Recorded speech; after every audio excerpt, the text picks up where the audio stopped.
Salutations! Alors, comment faire la différence entre le mental ego et toutes ses facettes et la réalité de notre être-té à l'intérieur de nous?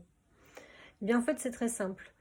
Toutes les facettes qu'on va trouver, qui sont en fin de compte séparées les unes des autres, c'est-à-dire qu'une partie de nous peut être à la fois intelligente, se sentir intelligente, et puis une autre facette peut se sentir nulle ou ridicule dans une situation.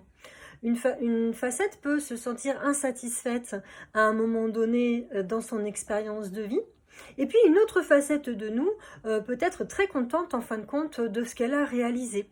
Et c'est pour ça qu'en fait il y a beaucoup de paradoxes à l'intérieur de nous, car en réalité, toutes les facettes viennent en fait les unes avec les autres, les unes contre les autres, se dire bah non moi je suis ça, bah non moi je fais ça. Il peut y avoir des facettes de nous où on s'identifie comme des personnes colériques, où on peut s'identifier comme des personnes impuissantes ou honteuses. On peut aussi s'identifier à la honte, c'est-à-dire on croit qu'on est honte. On peut s'identifier à des qualités aussi, des compétences. En se disant par exemple, j'ai en fait la possibilité, je suis pleine en fait de ressources en mathématiques, c'est-à-dire que j'ai des qualités de mathématicien, mathématicienne. Quant à d'autres, je suis plutôt littéraire.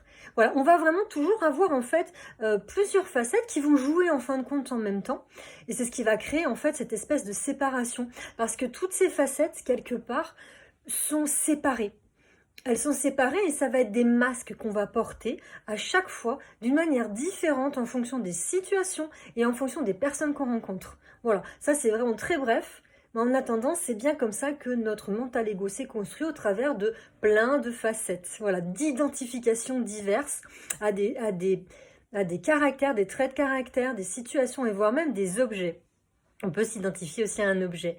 Tandis que la nature véritable de notre essence fondamentale, elle est unité, elle est lien, elle est amour, elle est énergie, elle est équilibre, harmonie à elle-même, c'est-à-dire qu'elle se suffit à elle-même, elle est complète, elle est une partie totalement unifiée.